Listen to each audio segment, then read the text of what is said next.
It's that time of the year where every single morning we talk about the pollution crisis in the national capital. Another day where all of us here in the national capital region have woken up to a smoggy morning.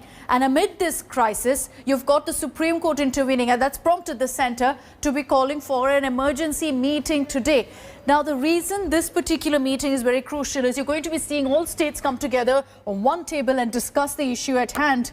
Remember that the Supreme Court yesterday directed the government to hold this kind of a meeting, to hold an emergency meeting and take the necessary steps to tackle the spiralling air quality levels in the Delhi-NCR area.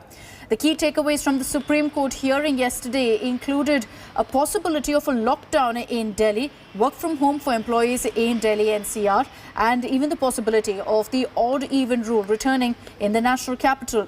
The top court directed Chief Secretaries of Uttar Pradesh, Haryana, Punjab and Delhi to attend meetings and make their submissions before the committee that's been formed by the court.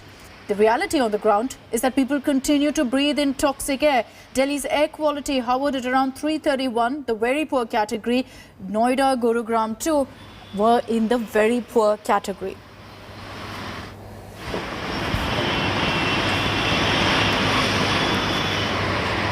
Let's take this across to Anisha Mathur. She's joining us live with the latest updates on really what the Supreme Court said and how it's prompted the authorities to at least take note and try to do something to address the pollution. Anisha, good morning.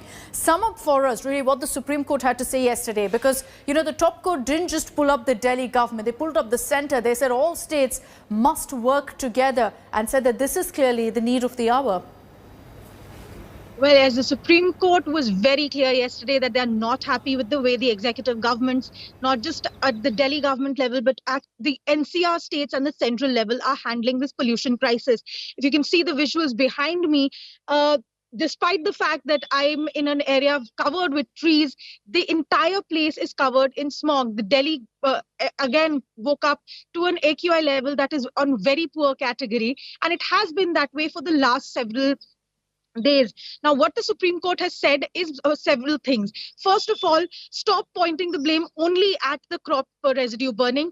Find out what else can be done with regard to the cities. With regard to the city pollution, what about the vehicular pollution? What about industrial emissions? What about emissions from burning of garbage? What about concrete and road dust? All of these will have to be considered by the NCR states.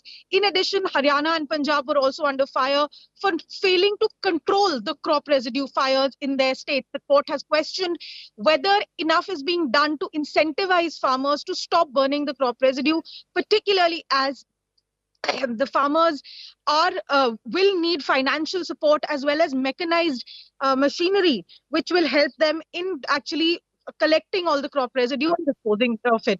In addition, It has also questioned center why proper coordination between NCR states is not being done and why no step has been taken to ensure that even central government employees return to work from home for a few days till this pollution crisis can be brought under control. The bench has been that we want immediate solutions for the emergency situation at the moment. And let's hope that actually happens, that we see some solutions being worked out in the meeting that's held today. Anisha, for the moment, thank you very much for joining us.